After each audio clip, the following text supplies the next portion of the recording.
నంద్యాల జిల్లా నందికొట్కూరు మండలంలోని దామగట్లలో మండల స్థాయి క్రీడా పోటీలు నిర్వహించారు. జిల్లా పరిషత్ పాఠశాల ఏర్పాటు చేసిన ఈ క్రీడలను ఎమ్మెల్యే గిత్త జయసూర్య ప్రారంభించారు. ప్రతి ఒక్క విద్యార్థులు ఆటలు ఆడటం వల్ల శారీరకంగా మానసికంగా దృఢంగా అవుతారని ఎమ్మెల్యే అన్నారు. అనంతరం విద్యార్థులతో కలిసి ఎమ్మెల్యే కబడ్డీ ఆడారు. కాలంలో ఎన్నో మార్పులు వచ్చాయి.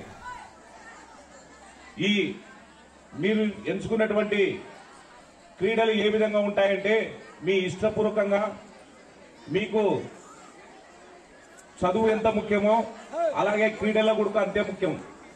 ఎందుకంటే ఇప్పుడు అందరూ సెల్ ఫోన్లు పట్టుకొని గేమ్స్ ఆడుతున్నారే తప్ప గ్రౌండ్ లో గేమ్ ఆడాలనేది ప్రైవేట్ స్కూల్లో విద్యార్థులకైతే నాకు బహుశా ఈ 10 సంవత్సరాల్లో కనుమరుగైపోయినటువంటి పరిస్థితి. కానీ ఇక్కడ గవర్నమెంట్ స్కూల్స్ జెడ్పీ స్కూల్ గతంలో ఈ స్కూల్ కూడా మన శాసనసభ్యురాలు చింతమ్మ గారు శాంక్షన్ చేశారు ఇక్కడ. కాబట్టి ఈ స్కూల్ కు సంబంధించినటువంటి నాడు నేడు కింద పనులు ఏం జరిగాయో నాకైతే తెలియదు. వీటన్నిటిపైన నిశ్చితంగా పరిశీలిస్తున్నాం. ఇప్పుడున్నటువంటి మన ఎడ్యుకేషన్ మినిస్టర్ అయినటువంటి నారా లోకేష్ గారు గవర్నమెంట్ స్కూళ్లను ఎంత పవిత్రంగా భావిస్తున్నారో మీరు మొన్ననే చూసింటారు.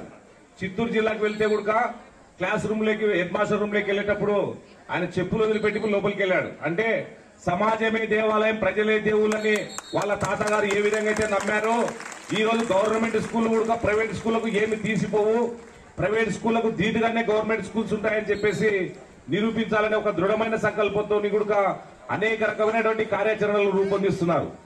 అంతేకాకుండా మిడ్ డే మీల్స్ విషయంలో అయితే ఎక్కడ కాంప్రమైజ్ కావాల్సినటువంటి అవసరమే లేదు. విద్యార్థులకు మంచి భోజనం ఇవ్వాలి, మంచి భోజనంతో పాటు మంచి విద్యను అందించాలి, విద్యతో పాటు మంచి ఒక ఆహ్లాదకరమైనటువంటి క్రీడలను వాళ్ళకు అలవాటు పరిస్తే వాళ్ళ జీవితాలు మెరుగైనటువంటి అవకాశాలు ఉంటాయని చెప్పేసి ఈ సందర్భంగా తెలియజేస్తూ, నాకు సమయం తక్కువ ఉంది కాబట్టి ఎందుకంటే వేరే మళ్ళా ప్రోగ్రాంలకు వెళ్ళాలి కాబట్టి మీరు ఎన్ని పనులున్నా రావాలని చెప్పేసి పిలిచినందుకు నాయకులకు కానివ్వండి, హెడ్ మాస్టర్ కానివ్వండి